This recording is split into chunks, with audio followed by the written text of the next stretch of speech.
Hello, Dubbie crew. It's your pal, Big Giant John, towering over a whiteboard here to give you all some information about something that's been going around the Magic community for the last little while. I'm talking, of course, about the leaks, as you can probably gather from what I've got written on the whiteboard here.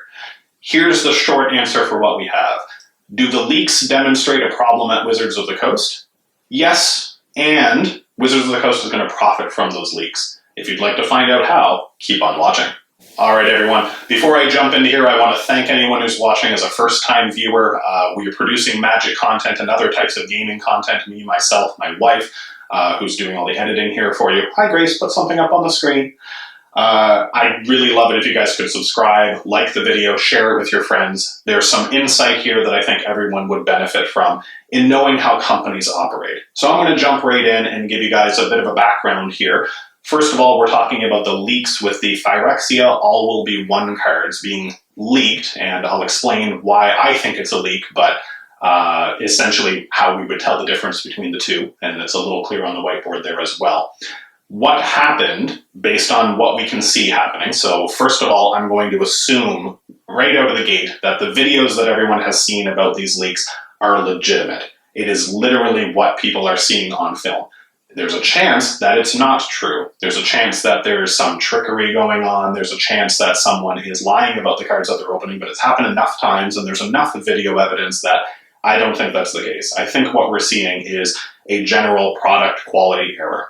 In short, here's what's happened with this most recent leak.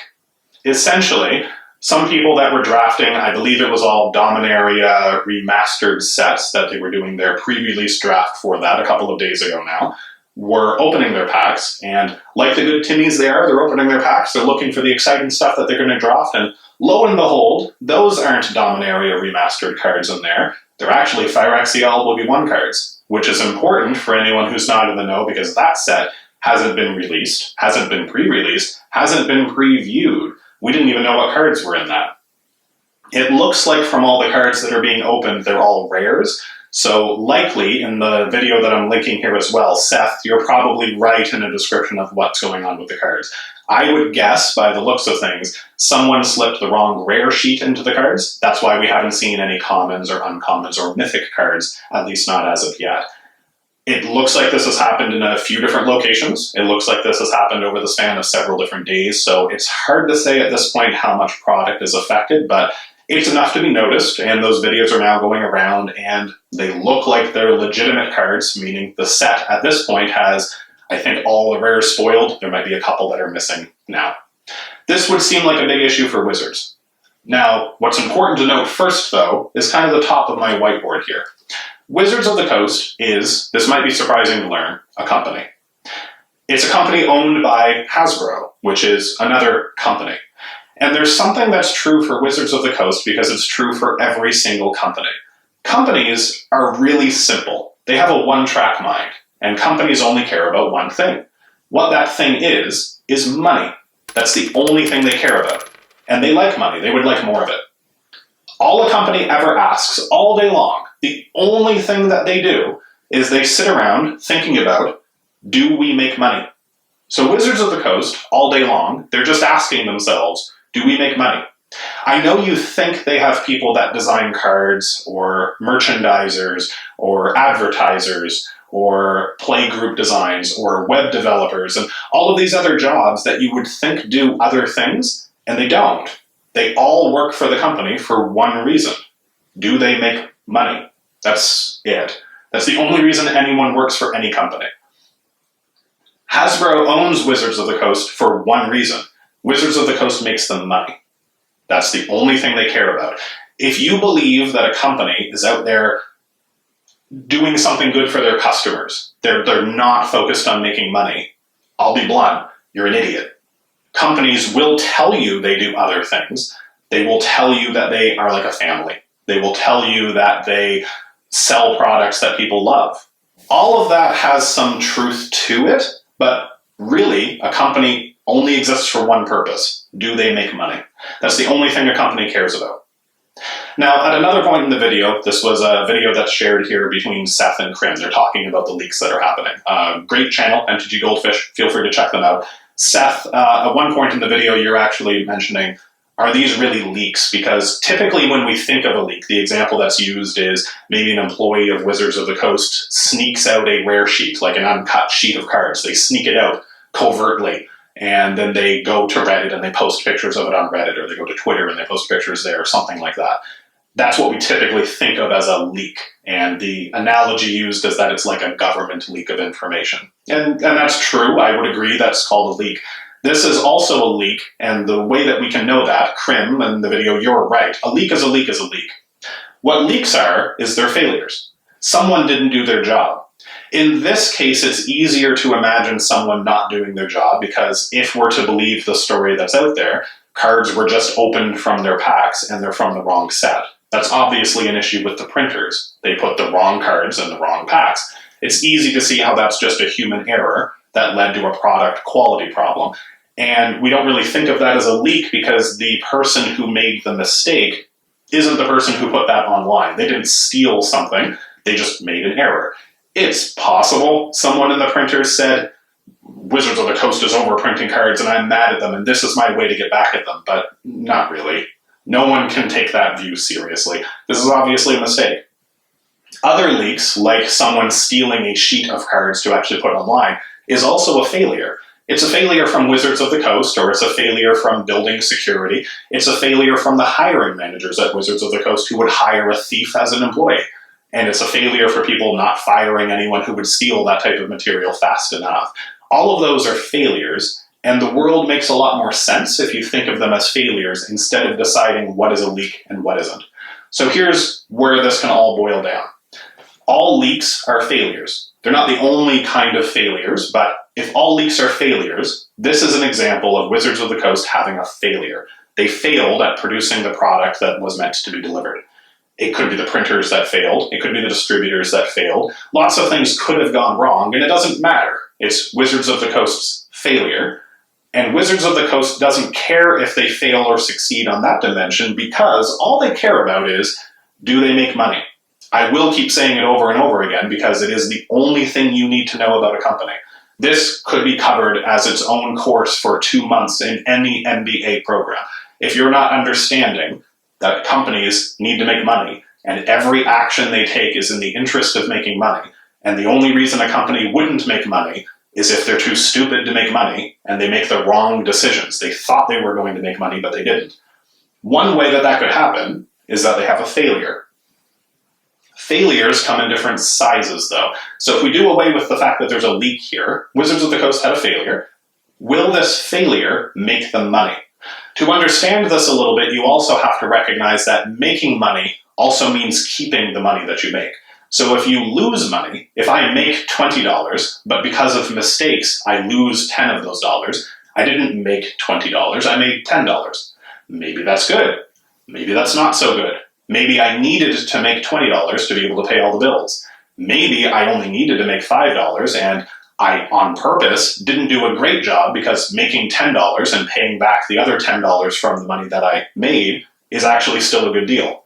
All of those are possibilities, and we can kind of see how those would work in action as long as you have a little bit of corporate knowledge. So let's jump into that for the last part here.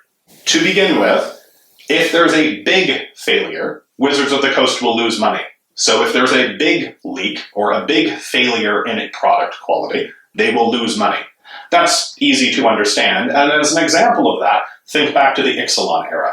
There weren't leaks in that era, or there might have been leaks, but it's not what I'm talking about at this point here. There were product quality issues. The cards everyone was opening from packs were not at a quality that we should expect. Those product failures led to enough of a problem that Wizards of the Coast had to ultimately fire C-level people, if not their CEO outright, certainly people that were very high up in the company, because the product quality failures were leading to them having less money. Having to replace cards or having players not interested in buying cards because of those product quality failures led to a loss in sales. And that would be true here as well, right? We now know that there was a product quality failure that we're sometimes calling a leak, but it's a failure. That's all that's important here. Wizards of the Coast had a failure, and that failure would therefore cost them money, right? Wrong. From what I'm seeing, this failure is not big enough to cost them money. It's a little failure. It's not happening to a huge number of packs. If you'd like proof of that, look at any of the Dominaria Remastered box openings. Has someone on film on a box opening at this point in time opened Phyrexia All Will Be One cards? If that changes in the future, I'll revise my answer. If we see that even just 1% of the boxes that are opened across the world when the set is fully released have the wrong cards in them, that would be a big failure. And that would mean that Wizards of the Coast loses money. And that means that as a company, they're not doing their job because this is the only thing they care about. If you are hoping for Wizards of the Coast to change something, in a way, you might be hoping that they have a big failure. Because a big failure would result in them needing to make change to continue making money. But from what I can see, it's not a big failure. It's a little itty-bitty failure. It's only affecting a few situations. And with little bitty failures, it's not a break even for Wizards. I want to be clear. I'm not saying Wizards of the Coast won't notice the amount of money that they have to pay out to replace those cards. I'm not saying that. I'm saying because the problem is small, Wizards of the Coast will make more money because they had a small problem. That might not seem intuitive to you, but here's why that's the case. In this example, let's say the product quality failure came from the printer. Wizards of the Coast is a customer to the printer that they would employ for the cards that are printed. They're just a very big customer. Maybe Phyrexia All Will Be One has 100 million cards printed. I don't know what the number is, and it doesn't matter. You and I all know it's a very large number. Since it's a large number of cards, Wizards of the Coast walks on up to the printer, probably a printer they've used before that is familiar with their concepts and what they're doing, and they say, "Hey, it's us again. It's Wizards of the Coast. Hi, printer." And the printer says, "Hi, Wizards of the Coast. Good to see you. Do you have another order to give us?" And they say, "We sure do.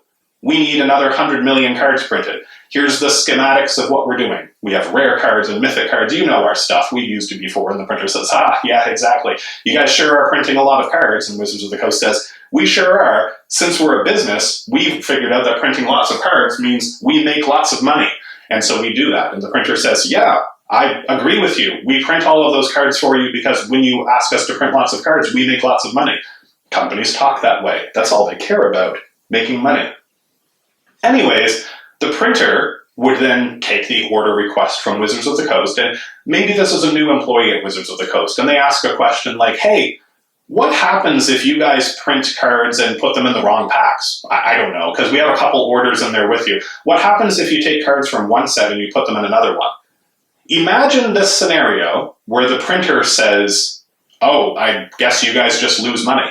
And imagine Wizards of the Coast, backed up by Hasbro's 12-foot-tall giant cyborg lawyers that are just hovering over every contract and every deal they've ever made because Hasbro wants Wizards of the Coast to make money so that they can make money.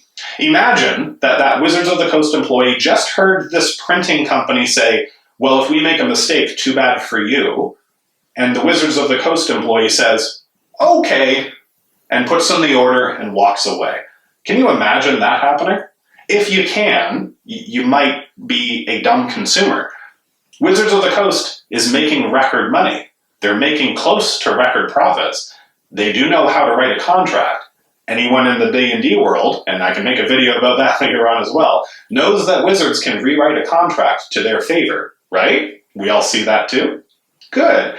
Since you know that, do you think they have a contract with the printer that says a mistake is Wizards of the Coast's problem?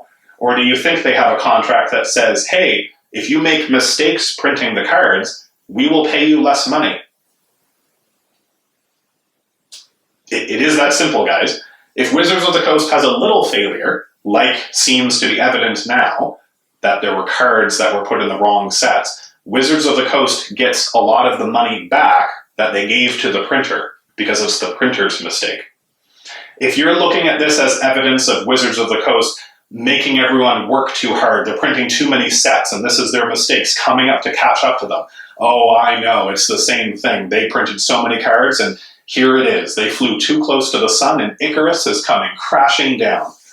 Yeah, Wizards of the Coast is going to make more money from this failure. It's obvious. Anyone who has any basic knowledge of companies knows Wizards of the Coast has a contract with the printer that protects them from these types of errors. That means Wizards of the Coast would be happy to replace your broken cards. You guys know they do that, right? If you have proof that you opened cards that are damaged or something that isn't the expectation of what's meant to be in those packs, they actually go to fix that.